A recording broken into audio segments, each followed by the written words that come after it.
यसै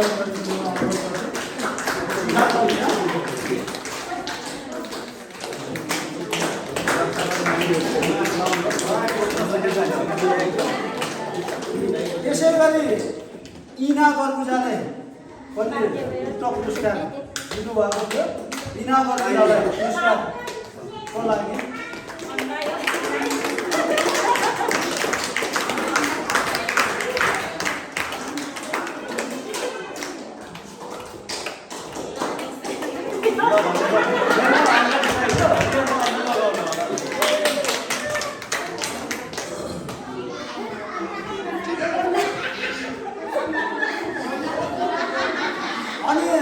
हामीले चाहिँ एकदमै छोटो 10 मिनेटमा सिद्धाउने भनेको कारणले प्रशिक्षकहरूको तर्फबाट केशव प्रसाद व्यक्तिज्यूलाई आफ्नो वक्तव्य राख्नु अनुरोध गर्दछु।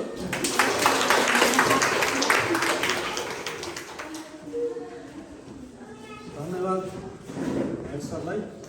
आजको अभिमुखीकरण व्यक्तिगत कार्यक्रम चाहिँ कार्यक्रमको एवं विद्यालय व्यवस्थापन समितिका अध्यक्ष मञ्चमा आसीन गर्नुका अतिथि विशिष्ट अतिथिहरू, मेरो सहकर्मी सर, यहाँ उपस्थित विद्यालय व्यवस्थापन समिति र अभिभावक सङ्घका सम्पूर्ण पदाधिकारीहरू, शिक्षक मित्रहरू र विद्यार्थी नानीहरू, जस जनतामावि दलनामले र यहाँ यस 4 नम्बर वडाको वडाध्यक्षज्यूले कम्तीमा पनि शिक्षाप्रति अलिकति चासो देखाउनु भएको रहेछ भन्ने बुझियो।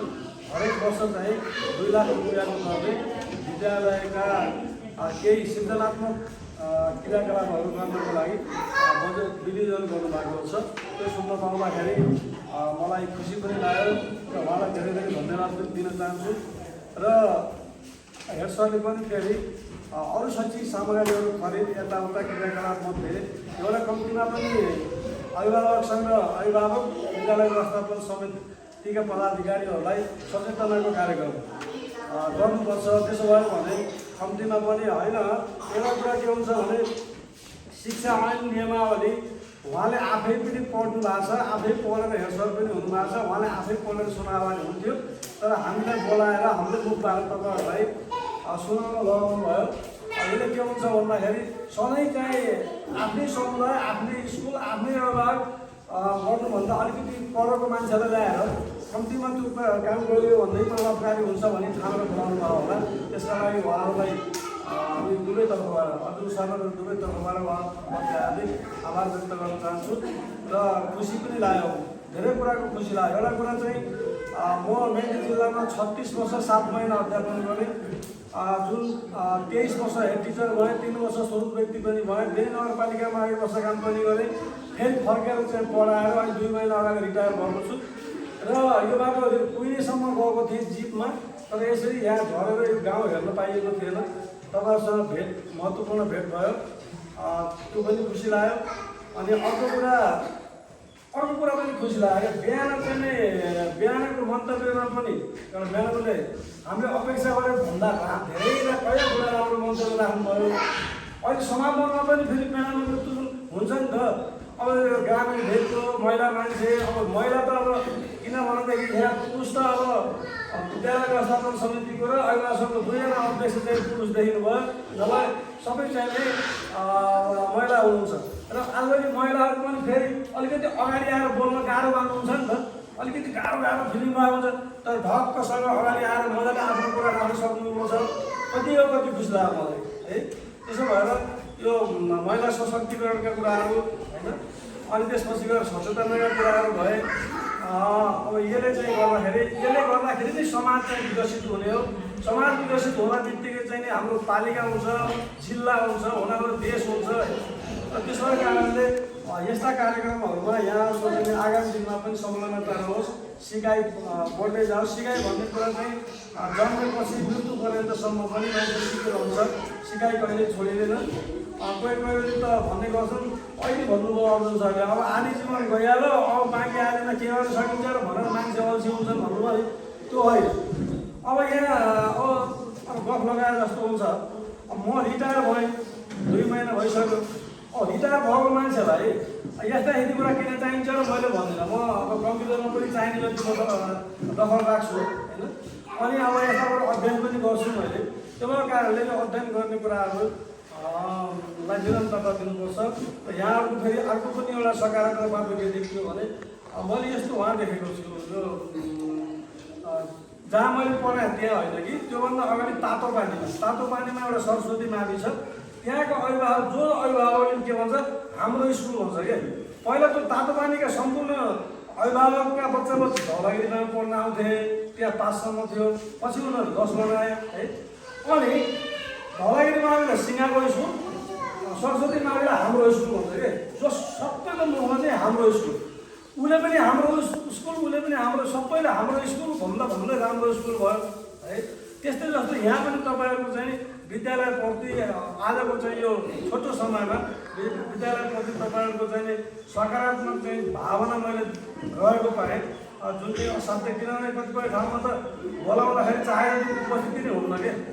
तर यहाँ तपाईँहरू बिहान चाहिँ तोकेको समयदेखि अहिलेसम्म बस्नु भएको छ, सक्रिय पनि रहनुभयो, खेल पनि खेल्नुभयो होइन, चासो पनि राख्नुभयो। त्यस कारणले तपाईँहरूको यो सक्रिय सहभागिताको लागि पनि धेरै धेरै धन्यवाद छ। र आगामी दिनहरूमा यस्तै किसिमले तपाईँहरू सबै एकजुट भएर जनता माविलाई अलिकति राम्रो, त्यहाँको बच्चाहरूको पढाइ राम्रो, त्यहाँको सिकाइ उपलब्धि राम्रो होइन। अहिले गाउँमा धेरै स्कुल मर्ज हुन थालेका छन्, बच्चा नभएर होइन स्कुल चाहिँ भइरहेको थियो। अर्को स्कुलमा गाभिनेदेखि लिएर बन्द हुने कतिपय भवनहरू त आमा समूहका अफिस र युवा कलेजले प्रयोग गर्ने गरेको चाहिँ पाइएको छ होइन। अब उदाहरणलाई शिव प्रामी छ त्यो बेनीदेखि माथि जाम्रोकोटमा, यहाँ अब बाँधोको पनि बन्द हुन लागिसक्यो होइन। अब यस्ता धेरै विद्यालय छन्। बेनी नगरपालिकामा पनि 6वटा स्कुल मर्ज भइसक्यो। त्यसो हुँदाखेरि भोलि यो स्कुललाई तपाईँहरू हिजो चाहिँ तपाईँहरूले ढुङ्गो माटो चाहिँ पसिना बगाएर हाम्रो स्कुल चाहिन्छ भनेर कहाँ गएर अनुमति ल्याएर स्वीकृति ल्याएर होइन त्यसलाई अपग्रेड गर्दै गरेर 10 सम्म पुऱ्याएको तपाईँहरूलाई हो, तपाईँहरूको पुस्ताले हो भने त्यो आफ्नो पुस्ताले चाहिँ गरेको दुःखको पसिनाको तपाईँहरूले यसलाई चाहिँ जगेर्ना गरिदियो र अझ राम्रो बनाएर भोलि लगिहाल्यो कि यसलाई डुब्न दिने होइन।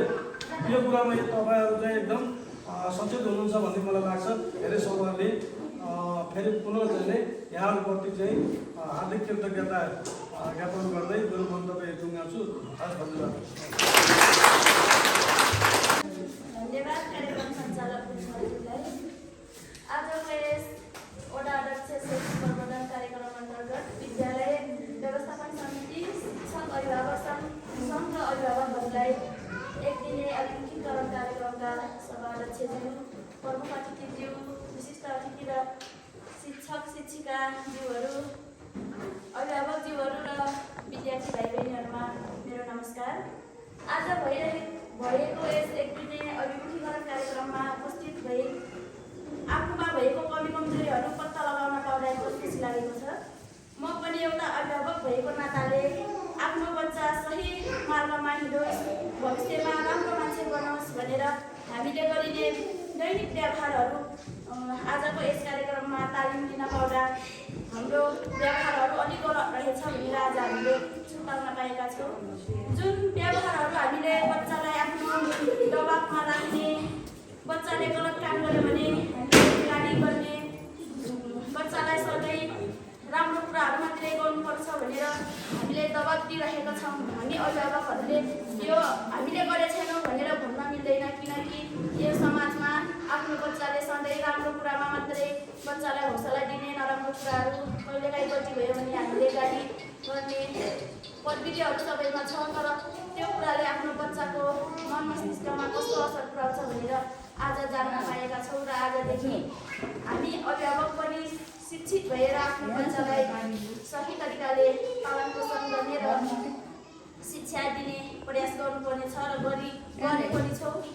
अभिभावकहरूले आफ्नो बच्चालाई कसरी अशिक्षित अभिभावक भए पनि राम्रो शिक्षा दिन सक्नुपर्छ, किनभने आफ्नो बच्चालाई भविष्यमा राम्रो इमान्दारी, मेहनती, निरोगी बनाउनको लागि हामी पहिलो शिक्षक अभिभावक भएको कारणले घरमा लालन पोषण, खानेकुरादेखि लिएर स्वास्थ्य सरसफाइ, उसलाई बोल्ने आनी बानी सबै सिकाउने हामी अभिभावक भएको कारणले घरबाट एउटा बच्चालाई राम्रो शिक्षा दिन, उसको पढाइमा ट्यालेन्ट मात्रै नभइकन आफ्नो बच्चा कसरी बोल्ने, आफूभन्दा ठुलोसँग कसरी बोल्ने, सानोलाई कस्तो व्यवहार गर्ने भनेर हामी अभिभावकले पनि सिकाउनुपर्छ। अभिभावकहरूले बालबच्चालाई टिभी भनेर बोलायो भने बच्चाले आमा बाबालाई सोधे तपाईँ भनेर बोलाउँछ। यो कुरा मैले भनेको छु किनकि मैले मेरो बच्चालाई यता बाबु भन्छु, मेरो छोराले यता आउनुहोस् मम्मी भन्छ। त्यसैले हामी अभिभावकले आफ्नो बच्चालाई एकदम पहिलो कुरा बोल्नेमा हामीले बोल्नेको विकास सिकाउनु पर्ने देखिएको छ हाम्रो समाजमा। कि आफू राम्रो बोल्यो भने बच्चाले राम्रो सिक्ने रहेछ भन्ने कुरा मैले बुझेको छु। त्यसैले सकेसम्म बच्चालाई आफूले पनि माया देखाउनु पर्ने रहेछ। र आजको यस कार्यक्रमले आफ्नो बच्चालाई राम्रो कुरामा मात्रै नराम्रो थोरै गल्ती गरेछ भने पनि मायाले सम्झाउनु पर्ने रहेछ, गाली गर्नु नहुने रहेछ, दबाब दिनु पनि नहुने रहेछ भन्ने कुराहरू बुझियो। र आगामी दिनहरूमा यसै आजको कार्यमा सिकेका कुराहरूलाई आफ्नो दैनिकीमा लागू गरी म र मेरो बच्चाको भविष्य राम्रो बनाउनमा आजको यस तालिमले मलाई महत्त्वपूर्ण कुराहरू सिकाएको छ। र यस कार्यक्रमलाई आयोजना गरिदिनुहुने आयोजकलाई मेरो व्यक्तिगत तर्फदेखि धेरै धेरै धन्यवाद। र आज सिकेका कुराहरू सम्पूर्ण अभिभावकले आफ्नो बच्चा र आफ्नो घर परिवारमा गएर लागू गर्नुहोला भन्दै बिदा हुन चाहन्छु। धन्यवाद।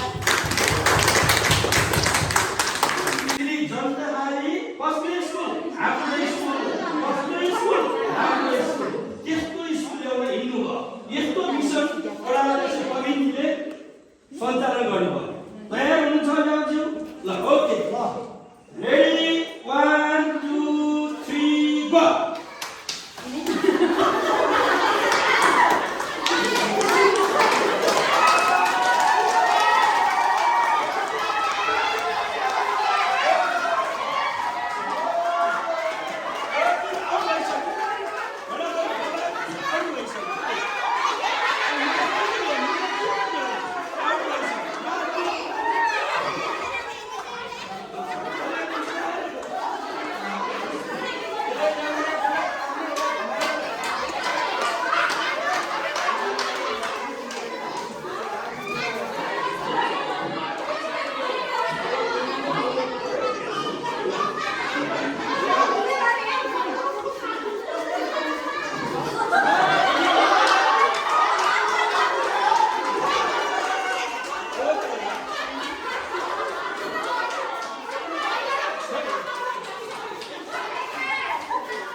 को चाहिँ म भोको छु है। अब यो अन्डा कहिले फुट्ला? कहिले नि एकचोटि यो चारजनालाई एउटा विद्यार्थी छ। के छ? हेर्नुहोस् के लेखेको छ? विद्यार्थी। कहाँको विद्यार्थी हेर्नुहोस् त? जनता विद्यार्थी जनता छोरी। यहाँ अन्डा हो, यो अन्डाभित्र के हुन्छ? जीवन हुन्छ। कुखुराले अन्डा कोरोल्यो भने चल्ला भन्छ, त्यसरी यहाँभित्र के छ? जिन्दगी छ। यो विद्यार्थीको जिन्दगी हो। यो चारजनाले यसलाई सुरक्षित गर्नुपर्छ। साँच्चै गर्छन् त? एकचोटि हेरौँ, एकचोटि प्र्याक्टिकली हेरौँ। मिस यसलाई सबैको तलतिर झारिदिनुहोस्। मिस यहाँ ल अहिले शिक्षक मित्र त्यहाँनिर त्यो कुर्सी लिएर जानुहोस् अलि पछाडि। मिस एउटा फोटो लिनुभयो उहाँहरूको? मिस एउटा फोटो ल एउटा फोटो लिनुहोस्। अङ्किता मिस एउटा फोटो लिनुहोस्। अब मिस यहाँ जानुहोस्। ओके, यसलाई नि अझै पछि सारेर अभिभावक सङ्घ के जानु पर्यो? यसलाई सबैजना पक्राइदिनुहुन्छ। यसलाई पछि सार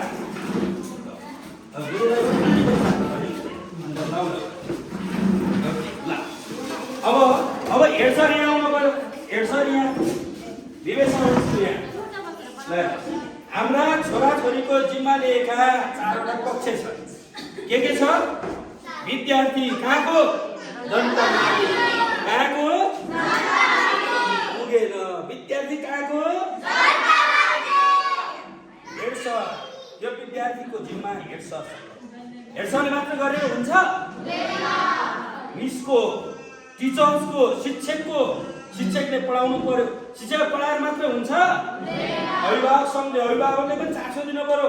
झोला के छ कि छैन, पानी छ कि छैन, किताब कापी छ कि छैन हेर्नु पर्यो हैन? अनि स्कुलमा पढाइ ठिक छ कि छैन हेर्नु पर्यो। आफ्नो तयारी के हो हेर्नु पर्यो। घर के गरिन्छ? मोबाइल चलाएर पढ भनिन्छ कि आधा बसिन्छ ख्याल गर्नु पर्यो। क्या स्कुलमा चाहिने सामान सबै छ कि छैन, बस्ने बेन्च छ कि छैन, पढाउने मार्कर छ कि छैन, पानी बत्तीको ठिक छ कि छैन व्यवस्था। यो 4जनाले यो विद्यार्थीको जिम्मा लिए। यहाँबाट यसलाई यहाँ यो विद्यार्थीको 4 पक्षको ठोक्की राख्छ। साँच्चै झुकाउनु अलि पछि चल अलि पछि।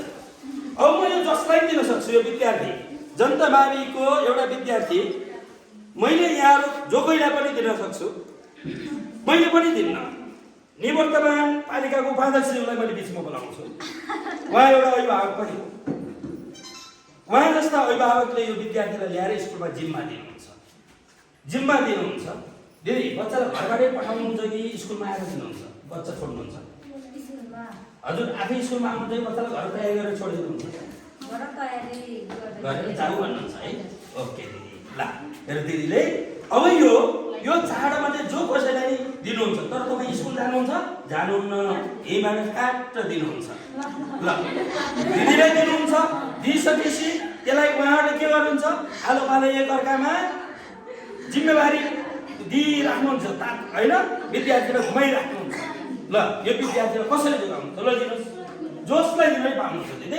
यहाँबाट हातमा दिने होइन। यहाँ यो 4जना के गर्नु दिने? यो 4जना हातमा दिने होइन। ओके, अब सुन्नुहोस् अभिभावकज्यू। अब दिदी र म हामी छेउमा, दिदी हामी यहाँ बस्छौँ, हामी छेउमा अथवा हामी यता बस्छौँ। यो अन्डा तपाईँ यो 4जनाले घुमाउनु। जति सक्दो छिटो एकअर्कामा झुक्कै फाल्नु। ल त्यो विद्यार्थी दिदी यहाँ बस्छ। ल तपाईँ सँगै छिटो गर्नुपर्छ। हामी पनि जसलाई दिन नि मिल्छ दिदी, जसलाई दिन नि मिल्छ। त्यो विद्यार्थी हो। झुक्कै प्लिज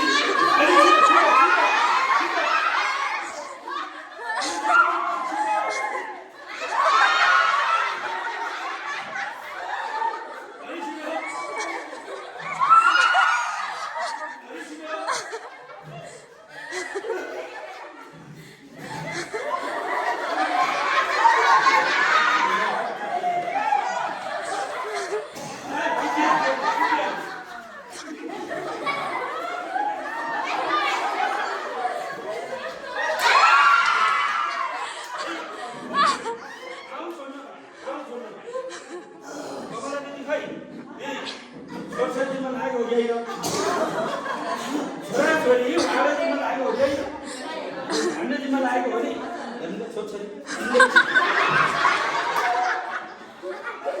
यही गर्नु भनेर दिएको हो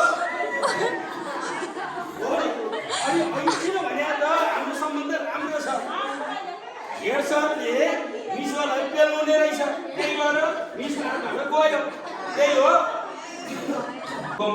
के प्रयोग गरे